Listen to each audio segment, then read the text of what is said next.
আপনাকে ঘোষণা দিতে হবে যে আপনি পৃথিবীর সবচেয়ে বড় পাপী। এক নম্বর শর্ত, আপনি বলেন যে আল্লাহ আমার চেয়ে বড় পাপী নাই, আকাশের নিচে জমিনের উপরে আমি সবচেয়ে বড় পাপী, এমন কোন পাপ নাই যেটা আমি করি নাই, ঠিক কিনা? এক নম্বরে পাপের ঘোষণা দেন। দুই নম্বরে আন-নাদাম, নাদাম মানে repentance, you have to be repentant for what you have done. আপনাকে অনুতপ্ত হতে হবে, চোখের পানি ছাড়তে হবে। আল্লাহ আমি লজ্জিত, আল্লাহ আমি নাদাম, আমি পিশাচ, আমারে মাফ করে দাও। তার মানে স্বীকার গেলেন কি অন্যায় করেছেন। দুই নম্বরে আপনি অনুতপ্ত হলেন। তিন নম্বরে স্টপ, যেই পাপ করতেছিলেন ওটা থামান। Stop what you have done, যেটা করতেছিলেন আগে থামান। আপনি সুদ খাইছেন, অনুশোচনা আসলো, মাফও চাইতেছেন, আবার সুদও খাইতেছেন, হবে? আপনি ঘুষ খেয়েছেন, তওবা শুরু করলেন, আবার ঘুষও খেয়ে যাচ্ছেন, হবে? থামেন, স্টপ। তিনটা গেল। চার number, to hate what you have done, ঘৃণা করতে হবে, যে পাপটা করেছেন মন থেকে ওই পাপটাকে ঘৃণা করতে হবে। পাঁচ নাম্বার শর্ত হচ্ছে to determine that you never repeat this sin again in your life. আল্লাহর ওয়াদা দেন, কমিটমেন্ট দেন যে আল্লাহ আমার জীবনে পারতপক্ষে এই পাপ জীবনেও করব না। চিৎকার করে বলেন ঠিক কিনা? তার মানে আপনি স্বীকার যান, তারপরে আপনি অনুতপ্ত হবেন, যে পাপ করেছেন থামিয়ে দিবেন, পাপটারে মন থেকে ঘৃণা করবেন, আর আল্লাহরে ওয়াদা দিবেন আল্লাহ আর করব না। এই পাঁচটা শর্তের আলোকে তওবা করলে জীবনের সব গুনাহ মাফ করে দিবে কে? এজন্য আল্লাহ বললেন, ইয়া আইয়ুহাল্লাযীনা আমানু তুবু ইলাল্লাহি তাওবাতান নাসুহা, তওবার মতো তওবা করো, সব গুনাহ মাফ করতে পারে কে? তওবা করবেন তো? রাজি আছেন? কবে করবেন? এই মুহূর্তে তওবা করলাম, এই মুহূর্তে আল্লাহর কাছে ক্ষমা চাই, আল্লাহ জীবনের সব গুনাহ মাফ করে দাও। আমাদের দেশে তওবা করার জন্য হুজুর লাগে, কথা কন? পিসা হুজুর, বড় হুজুর, ছোট হুজুর, হাফেজ সাহেব লাগে না? হাফেজ সাহেব, ইমাম সাহেব, এদের ছাড়া নাকি তওবা হয় না। না, এটা ভুয়া কথা। আপনি অনুতপ্ত হন, আপনি চোখের পানি ছাড়েন, আপনি আপনার রবরে বলেন, ক্ষমা করে দিবে কে? ইমাম সাহেব আসতে হবে, শর্ত না। পীর সাহেব হুজুর এসে হুজুরের হাতে হাত রেখে তওবা পড়তে হবে, শর্ত না। আপনার রবরে ডেকে চোখের পানি ছেড়ে ক্ষমা চান, ক্ষমা করবে কে? আর প্রতিদিন শতবার পড়তে থাকবেন আস্তাগফিরুল্লাহ। আওয়াজ করে সবাই পড়েন আস্তাগফিরুল্লাহ, আর জোরে পড়েন আস্তাগফিরুল্লাহ। বিশ্বনবী বলেন, মান লাজিমাল ইস্তিগফার জাআলাল্লাহু লাহু মিন কুল্লি দিকিন মাখরাজা। সব সময় ইস্তিগফারের সাথে যে লেগে থাকবে, রব্বুল আলামিন তারে পাঁচটা জিনিস দিবে। কয়টা? কথা কন, আরো জোরে সবাই বলেন, কয়টা? নাম্বার 1, জাআলাল্লাহু লাহু মিন কুল্লি দিকিন মাখরাজা। বিপদে পড়লে বিপদ থেকে উদ্ধার করবে কে? আমাদের তো কোনো বিপদ নাই না? আছে। কত বিপদ, হ্যাঁ? রাস্তাঘাটে দুর্ঘটনা হতে পারে, যে কোনো সময় ভূমিকম্পে পড়তে পারি, বজ্রপাত পড়তে পারে না, ঠেড়া বইরা মানুষ নাই, আছে না নাই? এই বিপদ আপদ থেকে আপনারা রক্ষা করবে কে? যদি আপনি ইস্তেগফারের সাথে আঠার মতো লেগে থাকেন। কিসের সাথে? কথা বলেন। ইস্তেগফারের সাথে লেগে থাকতে পারলে এক নাম্বার হচ্ছে বিপদে পড়লে আপনারে মুক্ত করে দিবে কে? দুই নাম্বার, ওয়ামিন কুল্লি হাম্মিন ফারাজা, যে কোনো ধরনের টেনশন, হাইপার টেনশন থেকে বাঁচায় দিবে কে? আমাদের তো টেনশন মেনশন নাই না? আছে। লাইফ নিয়ে টেনশন, বাঁচার টেনশন, মরার টেনশন, ক্যারিয়ারের টেনশন, রাস্তাঘাটে যানজট, এটার টেনশন, পুলিশের দৌড়ানি, র্যাবের দৌড়ানি, বাড়ির ভাড়া, গ্যাস বিল, বিদ্যুৎ বিল, ছেলে মেয়েদের লেখাপড়া, কত টেনশন। সব টেনশন থেকে আপনারে মুক্ত করে দিবে কে? তিন নম্বরে, ওয়ারযুকহু মিন হাইসু লা ইয়াহতাসিব, এমন জায়গা থেকে আল্লাহ আপনার রিজিকের ব্যবস্থা করবে আপনি কল্পনাই করতে পারবেন না। সুবহানাল্লাহ পড়েন। চার নম্বরে, সবসময় ইস্তেগফার যদি পড়া হয়, আল্লাহর কোনো আযাব ওই বান্দার উপরে আসে না। ওমা কানাল্লাহু মুআযযিবাহুম ওয়া হুম ইস্তাগফিরুন।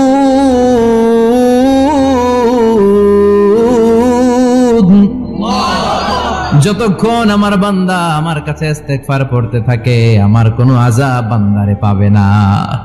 যতক্ষণ ইস্তেগফার পড়বেন, আল্লাহর কোনো আযাব আপনার উপর আসবে না। চারটা গেল। পাঁচ নাম্বার, বারবার ইস্তেগফার পড়লে রফিক ভাই আল্লাহ আপনার মুস্তাজাবুদ দাওয়া বানাবে। দোয়া করা মাত্র কবুল করে নিবে কে? আল্লাহ। মুস্তাজাবুদ দাওয়া বুঝেন তো? মানে যিনি হাত তুলতে দেরি কবুল হতে দেরি হয় না। বারবার বারবার ইস্তেগফার পড়ে দেখেন যে আপনার দোয়া কেমনে কবুল হয়। ইমাম আহমদ ইবনে হাম্বলের নাম শুনেছেন? হাম্বলি মাযহাবের প্রতিষ্ঠাতা, হানাফি, শাফিঈ, মালিকি। 4 নাম্বারটা আপনারা বলেন, হাম্বলি। এই হাম্বলি মাযহাবের ইমামের নাম আহমদ ইবনে হাম্বল, জগৎ বিখ্যাত মুহাদ্দিস। একক স্বতন্ত্র হাদিসের কিতাব হিসেবে পৃথিবীতে সবচেয়ে বড় যে হাদিসের কিতাব, ওইটার নাম মুসনাদ আহমদ ইবনে হাম্বল। 40,000 হাদিসের কালেকশন আছে এটা। এই ইমাম আহমদ ইবনে হাম্বল ওনার শেষ জীবনটা হাদিস পড়ানো, হাদিস কালেকশনের জন্য ব্যয় করেছে। শহরের পর শহর, দেশ থেকে দেশ, দেশান্তরে ঘুরতেন একটা হাদিসের জন্য। উনি সফরে বেরিয়েছেন হাদিস কালেকশনের জন্য। প্রচন্ড শীতের রাত, উনি মাগরিবের নামাজ, এশারের নামাজ পড়ে একটা মসজিদে শুয়ে পড়লেন, আর শুয়ে শুয়ে হাদিস পড়তেছেন। কি পড়তেছেন? কথা বলেন। আর মনে মনে ভাবলেন রাতটা মসজিদে কাটায় দেই, ফজরের নামাজ পড়ে আবার বেরোবো। কিন্তু দারোয়ান এসে বলে মসজিদে থাকতে পারবেন না, ওঠেন। দারোয়ান আছে না, কথা কন। আহমদ ইবনে হাম্বল বললেন আমি শুধু রাতটা থাকতে চাই, আমি তো ফজরেরও মুসল্লি, ফজর নামাজ পড়বো তো এই মসজিদে, আমার থাকতে দাও। দারোয়ান তো দেয় না, কেন? মসজিদে থাকার জায়গা না, যান মিয়া। উনি যে আহমদ ইবনে হাম্বল এটা চিনে নাই, থাকতে দেয় না। কি করবে এখন? উনি কাঁথা গুছিয়ে হাদিসের কিতাব নিয়ে, কাঁধের মধ্যে ব্যাগ নিয়ে মসজিদ থেকে বেরোয় গেলেন। কি আর করবেন, প্রচন্ড শীত, আর কাঁপতেছেন, বুড়ো মানুষ। পথিমধ্যে দেখলেন বাজার একজন খাব্বাজ, শাবুন খাব্বাজ, যুবক রুটি বিক্রেতা। সে রুটি বিক্রি করে, চুলার মধ্যে রুটি সেকে।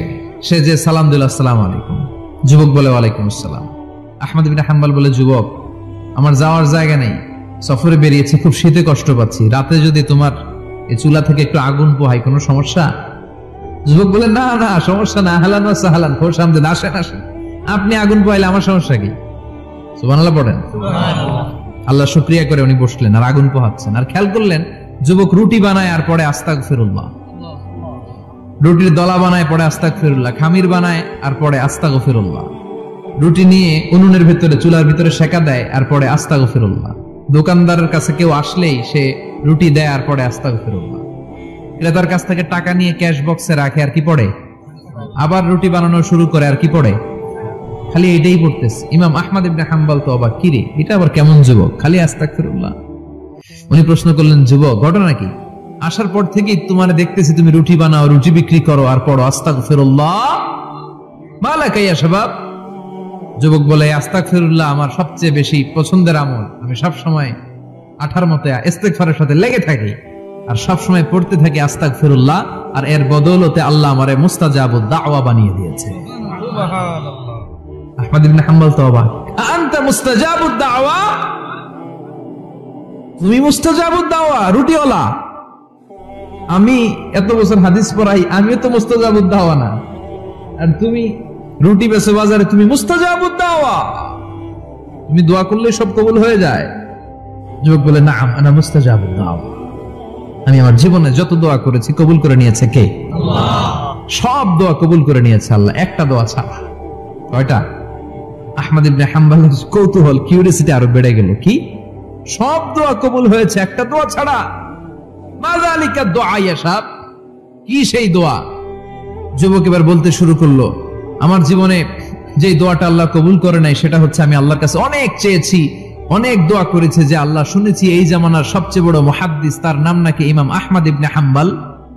আল্লাহ তোমার কাছে আমার চাওয়া, আমি যেন এই ইমাম আহমদ ইবনে হাম্বলের দেখে মরতে পারি, আমি যেন ইমাম আহমদ ইবনে হাম্বলের হাতে হাত রেখে মুসাফা করতে পারি আর তার কপালে একটা চুমু এঁকে দিতে পারি। আহমদ ইবনে হাম্বল আবেগপ্রবণ হয়ে গেলেন, চোখের পানি ছেড়ে দিলেন, বললেন যুবক তোমার এই দোয়াটাও কবুল হয়ে গিয়েছে। আহমদ ইবনে হাম্বলের দেখা আর সাক্ষাৎ পাওয়ার জন্য আহমদ ইবনে হাম্বলের বাড়িতে তোমার যাওয়ার দরকার নাই, আহমদ ইবনে হাম্বল তোমার দরবারে ছুটে এসেছে। আনা আহমদ ইবনে হাম্বল মুহাদ্দিসুদ দাহর, আমি নিজেই আহমদ ইবনে হাম্বল। যুবক চোখের পানি ছেড়ে দেয়, আহমদ ইবনে হাম্বল চোখের পানি ছেড়ে দেয়। যুবক চিৎকার মেরে ইমাম আহমদ ইবনে হাম্বলকে জড়িয়ে ধরে, হাতে হাত রেখে মুসাফা করে, কপালের মধ্যে চুমু খায় আর আল্লাহর শুকরিয়া করে বলে, ও ইমাম, আসলে এই দোয়াটাও আল্লাহ আজকে কবুল করে নিল। বিশ্বাস হয়? সবসময় ইস্তেগফার পড়লে আপনার দোয়াগুলোর এইভাবে কবুল করে নেবে কে? এই 5টা জিনিস পাবেন সবসময় যদি ইস্তেগফারের সাথে লেগে থাকেন। রাজি আছেন তো? এজন্য বিশ্বনবী সব সময় নামাজে সালাম ফেরানোর পরে পড়তেন আস্তাগফিরুল্লাহ। কি পড়তেন? 3 বার পড়তেন আস্তাগফিরুল্লাহ, আস্তাগফিরুল্লাহ, আস্তাগফিরুল্লাহ। পড়তে রাজি আছেন? ইনশাআল্লাহ। ইস্তেগফারের অনেকগুলো আলফাজ আছে, সবচেয়ে ছোট ইস্তেগফার হচ্ছে এটা, আস্তাগফিরুল্লাহ, আস্তাগফিরুল্লাহ। আরো আছে আস্তাগফিরুল্লাহ আল্লাযী লা ইলাহা ইল্লা হুয়াল হাইয়ুল কাইয়্যুম ওয়া আতুবু ইলাইহি।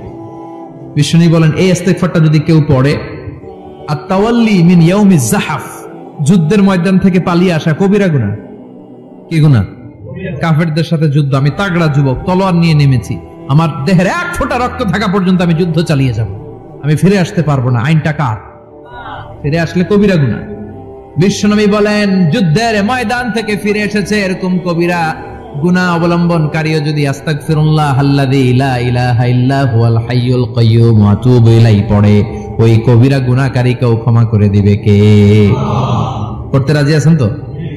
আবার সাইয়েদনা আবু বকর বললেন ইয়া রাসূলুল্লাহ আল্লিমনি দুআআন আদউ বিহি ফি সালাতি, এমন দোয়া আপনি আমারে শিক্ষা দেন যেই দোয়াটা আমি নামাজে পড়তে পারি। বিশ্বনবী বললেন পড়ো আল্লাহুম্মা ইন্নী যালামতু নাফসি যুলমান কাসীরা ওয়া লা ইয়াগফিরুয যুনুবা ইল্লা আনতা ফাগফিরলি মাগফিরাতাম মিন ইনদিক ইন্নাকা আনতাল গফুরুর রহিম। সুবহানাল্লাহ পড়েন। এটাও ইস্তেগফার। আমরা এটার বলে দোয়া মাসুরা, সালাম ফেরানোর আগে পড়ি না? যেখানেই ক্ষমা চাওয়ার কথা আছে ওইটারই কি বলে? ইস্তেগফার। আল্লাহুম্মা ইন্নী যালামতু নাফসি, আল্লাহ জুলুম করেছি, যুলমান কাসীরা, অনেক জুলুম, ওয়ালা ইয়াগফিরুয যুনুবা ইল্লা আনতা, তুমি ছাড়া এই গুনাহ ক্ষমা করার তো কেউ নাই, ফাগফিরলি মাগফিরাতাম মিন ইনদিক, তোমার দয়ায় আমারে ক্ষমা করে দাও, ইন্নাকা আনতাল গফুরুর রহিম, তুমি হলা ক্ষমাশীল। ঠিক কি না? এটাও ইস্তেগফার, এটাও পড়বেন। আর এই সব ইস্তেগফারের শ্রেষ্ঠ ইস্তেগফারের নাম সাইয়্যিদুল ইস্তেগফার। যত ইস্তেগফার হতে পারে এর মধ্যে সবচেয়ে শ্রেষ্ঠতম ইস্তেগফার নাম কি? সাইয়্যিদুল ইস্তেগফার। কথা কোন?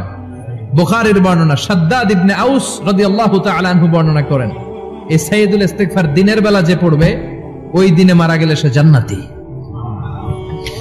এই সাইয়্যিদুল ইস্তেগফার রাতের বেলা যে পড়বে ওই রাতে যদি ইন্তেকাল হয় ওই লোকটা জান্নাতি। মুখস্থ আছে না? কার কার মুখস্থ হাত তুলেন? মাশাআল্লাহ, তাবারাকাল্লাহ, মাশাআল্লাহ, মাশাআল্লাহ। আর যাদের নাই তাদের হোমওয়ার্ক, তাদের আল্লাহুম্মা আনতা রাব্বি লা ইলাহা ইল্লা আনতা খালাকতানি ওয়া আনা আবদুক ওয়া আনা আলা আহদিকা ওয়া ওয়া'দিকা মাস্তাতা'তু আউযু বিকা মিন শাররি মা সানা'তু আবুউ লাকা বিনি'মাতিকা আলাইয়া ওয়া আবুউ লাকা বিযামবি ফাগফিরলি ফাইন্নাহু লা ইয়াগফিরুয যুনুবা ইল্লা আনতা। সুবহানাল্লাহ পড়েন। সুবহানাল্লাহ। আজকে রাতে পড়ছেন, মারা গেলে জান্নাতি। চিল্লায় পড়েন না আল্লাহু আকবার। এজন্য বিশ্বনবী বলেন আমার আগের গুনাহ মাফ, পরের গুনাহ মাফ, তারপরেও প্রতিদিন আমি 70 বার তওবা ইস্তেগফার পড়ি। আজকে থেকে পড়তে রাজি আছেন তো? ইনশাআল্লাহ। বেশি বেশি ইস্তেগফার পড়া যাবে না? একটু প্রাণ খুলে দিল খুলে আওয়াজ করে পড়েন তো আস্তাগফিরুল্লাহ। আর জোরে পড়েন আস্তাগফিরুল্লাহ। আবার সবাই পড়েন আস্তাগফিরুল্লাহ। সব সময় তওবা ইস্তেগফার যারা পড়ে তাদেরকে পছন্দ করে কে? সব সময় জিকির করে করে জিহ্বাটারে যারা ভিজিয়ে রাখে তাদেরকেও পছন্দ করে কে? আল্লাহ বলেন ওয়াযকুর রাব্বাকা ফি নাফসিকা তাদাররুআন ওয়া খীফাতান ওয়া দুনাল জাহরি মিনাল কওলি বিল গুদুওয়ি ওয়াল আসাল ওয়া লা তাকুম মিনাল গাফিলিন। সুবহানাল্লাহ পড়েন। আল্লাহ বলেন ওয়াযকুর রাব্বাকা ফি নাফসিক, আল্লাহরে মনে মনে ডাকো, তাদাররুআ ওয়া খীফা, আল্লাহর জিকির করতে আল্লাহ বলেছেন ফি নাফসিক। বুঝতেছেন অর্থ? ফি নাফসিকা, মনে মনে আল্লাহর জিকিরটা করো। তাদাররুআ ওয়া খীফা, তাদাররুআ মানে বিনয়ের সাথে, with full of humility, submission and humbleness, বিনয়ের সাথে আল্লাহরে ডাকো। ওয়া খীফা, গোপনে গোপনে ডাকো। দুনাল জাহারি মিনাল কওল, চিৎকার চেঁচামেচি করে ডেকো না। কার কথা? আওয়াজ করে জিকির করো না। এই যে আমরা মাহফিলে লা ইলাহা ইল্লাল্লাহ জিকির করে, এটা তালিমান। উদ্দেশ্য কি? তালিমের জন্য আওয়াজ করে জিকির জায়েজ আছে, কিন্তু ব্যক্তিগত জিকিরের যে ইবাদতটা এটা আস্তে আস্তে হইতে হবে, এটা ভদ্রভাবে হতে হবে, চিল্লাচিল্লি করে নয়। আবার তালিমের জিকির ওইটাও ভদ্রভাবে। ইন্নাল্লাহা জামিল ইউহিব্বুল জামাল, আমার আল্লাহ সুন্দর, আমার আল্লাহর জিকিরের মধ্যেও সৌন্দর্য আছে না নাই? কিন্তু এদেশে জিকিরের ভেতরে লাফালাফি আছে না নাই? বেশি না কম? কি বসেন বসেন, হ্যাঁ বসে যান তো, অনেক ধরনের আছে জিকির। হ্যাঁ বসেন বসেন, বসে যান। হ্যাঁ হাইবার আলী, এটা কি আবার জালালি? তো এই যে ইন্নাল্লাহ জামিল ইউহিব্বুল জামাল, আমার আল্লাহ সুন্দর, আমার আল্লাহর জিকিরের মধ্যেও সৌন্দর্য আছে না নাই? তালিমের উদ্দেশ্যে সবাই মিলে জিকির করা যায়, কিন্তু চিল্লাফাল্লা করা যাবে না, লাফালাফি করা যাবে না, মাথা ডানে বায়ে ঝোলানো যাবে না, ঠিক কি না? কিন্তু লাফালাফির জিকির আছে না নাই? লাফাইতে লাফাইতে, হ্যাঁ গাছের আগায় বাঁশের আগায়, আবার যিনি জিকির পরিচালনা করে ওনার কান্দে যাই ওঠে, আছে না নাই? বিশ্বনবী সাহাবাদের নিয়ে জিকির করছেন, সাহাবার লাফাতে লাফাতে খেজুর গাছের আগায়, হাদিসে আছে না এটা? বিশ্বনবী সাহাবাদেরকে নিয়ে জিকির করছেন, লাফাতে লাফাতে আবু বকর বিশ্বনবীর কান্দের উপরে, আছে হাদিসে আছে? এটা জিকির নয়।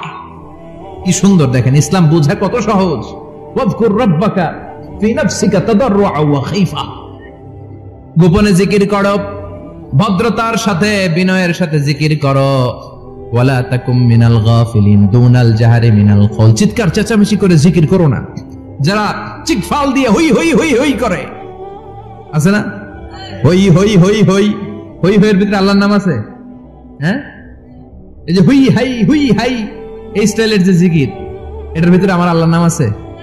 আল্লাহর নাম যদি না থাকে ওইটা জিকির হবে? কথা বলেন। বিষ্ণু বললেন খবরদার, চিৎকার চেঁচামেচি করে লাফালাফি করে যারা জিকির করে এরা মনে করে আল্লাহ কানে শুনে না। কথা বলেন। আপনি গোপনেও আল্লাহর ডাকলে আপনার ডাকে সাড়া দিবে কে? এজন্য রাব্বুল আলামিন বলেন ফাযকুরুনি আযকুরকুম ওয়াশকুরুলি ওয়ালা তাকফুরুন, বান্দা আমার জিকির তোমরা করো, আমিও তোমাদের জিকির করব, ঠিক কি না? আমরা যদি আল্লাহর জিকির করি আমাদের জিকির করে কে? সুবহানাল্লাহ কইবেন না?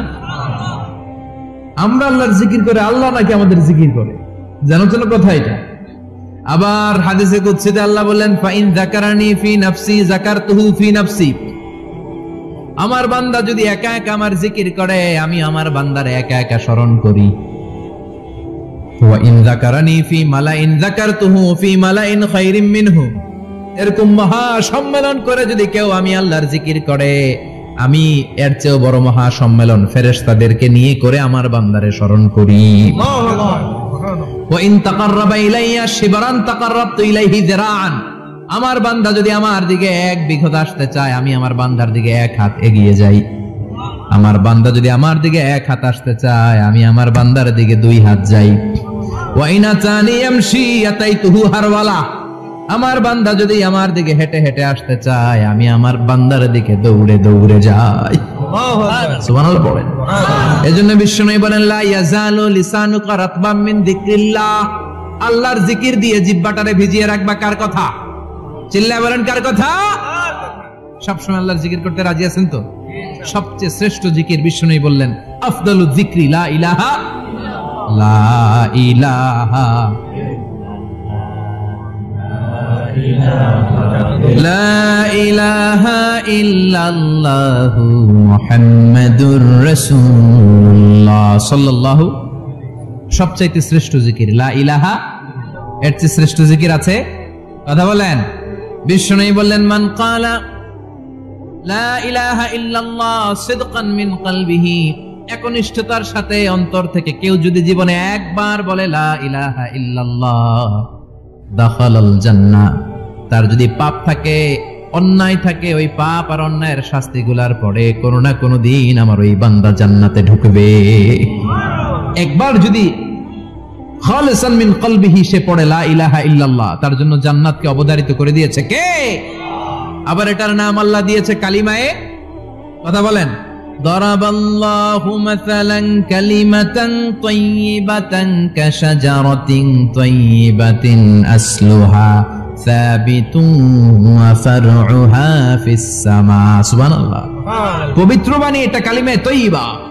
আবু সাঈদ আল খুদরি থেকে বর্ণিত, মুস্তাদরাকে হাকিম আর সহিহ ইবনে হিব্বানে এসেছে, বিশ্বনবী বলেন মুসা আলাইহিস সালাম আল্লাহর একবার প্রশ্ন করলেন, ইয়া রব আল্লিমনি দুআন আদউ বিহি, আপনি আমার এমন একটা জিকির শিক্ষা দেন যে জিকির দিয়ে আমি শুধু আপনার জিকির করব, কেউ এই জিকির করতে পারবে না।